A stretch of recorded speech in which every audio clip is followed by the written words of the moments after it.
सभे मगहिया भाई बहन के भुलेटन काका के राम राम। आथिन मगहिया खबर में सुनथिन देश दुनिया के खबर। होलिका दहन आज करल जाए, बुराई पर अच्छाई के जीत ले कल रंग और गुलाल से खेलल जाए होली। अपने सभे के होली के बधाई। आज सब ए बारात भी है, लोग करतन साफ सफाई, रोशनी जरतन और छोड़तन पटाखा। बिहार के मुख्यमंत्री नीतीश कुमार होली और सबे बारात के सभे के दिलन है बधाई। कोरोना फिर से पूरा दुनिया में अपन गोड़ पसार रहा है। एक्टिव केस के संख्या दिन पर दिन बढ़ल जा रहा है। सचिन, यूसुफ पठान और परेश रावल होलन कोरोना पॉजिटिव। पश्चिम बंगाल में पहिलका चरण में 80% मतदान होल ता आसाम में पहिलका चरण में 77% मतदान रिकॉर्ड कल गेल। राष्ट्रपति रामनाथ कोविंद के 30 मार्च के एम्स में हो सका है बाईपास सर्जरी। केंद्रीय विद्यालय में नामांकन लेल 1 से प्रक्रिया शुरू कर देवल जाए।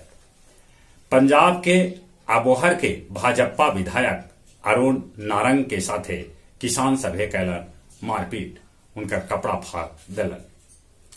भोपाल भी एगो छोटकन विमान दुर्घटनाग्रस्त हो गए, जकरा में पायलट समेत 3 लोग घायल हो गए। कश्मीर में मुठभेड़ में 2 गो आतंकी ढेर कर देवल गेल त एगो सेना के जवान भी शहीद हो गए। ट्रक और कार के टक्कर में गोपालगंज डुमरी घाट महासेतु भी NH 28 पर एक के परिवार के 4 आदमी के दर्दनाक मौत हो गए। अमेरिकी राष्ट्रपति कहलन है कि जौन अमेरिकी सैनिक अफगानिस्तान में न रहतन त पूरा अफगानिस्तान पर तालिबान कब्जा जमा लेतक। पोलैंड में सेवानिवृत्त कुत्ता और घोड़ा के दिल जाए पेंशन। भारतीय मूल के सतविंदर सिंह बनलन आसियान आर्थिक समुदाय के उप महासचिव। प्रधानमंत्री नरेंद्र मोदी और बांग्लादेश के प्रधानमंत्री शेख हसीना के बीच हुए 8 मुद्दा पर समझौता। भारत बांग्लादेश के 109 गो एम्बुलेंस दिलक। म्यांमार में 91 गो प्रदर्शनकारी के मौत के घाट उतार दिल गए। दुनिया भर में हो रहा है एक निंदा। गया जिला हिंदी साहित्य सम्मेलन भवन में काव्य संध्या 359 के साथ रंग उत्सव के आयोजन कल गेल, जकर अध्यक्षता सुरेंद्र सिंह सुरेंद्र कैलका। 1 से 8 अप्रैल तक चलावल जाए NTPC परीक्षा लेल स्पेशल ट्रेन। कोरोना के चलते 4 दशक से होइत एकता मंच के होली मिलन समारोह ई बच्छर न करल जाए।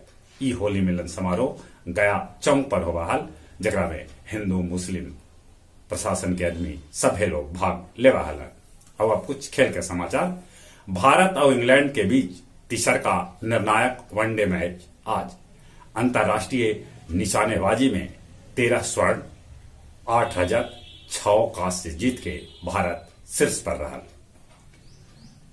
ऑलियांस मास्टर्स बैडमिंटन टूर्नामेंट से साइना नेहवाल बाहर हो गए। तो ने कृष्णा और विष्णु के जोड़ी फाइनल में जगह बनौलक। जहां तक मौसम के सवाल है, अनुमान है कि ई बच्छर देश में पड़त भीषण गर्मी।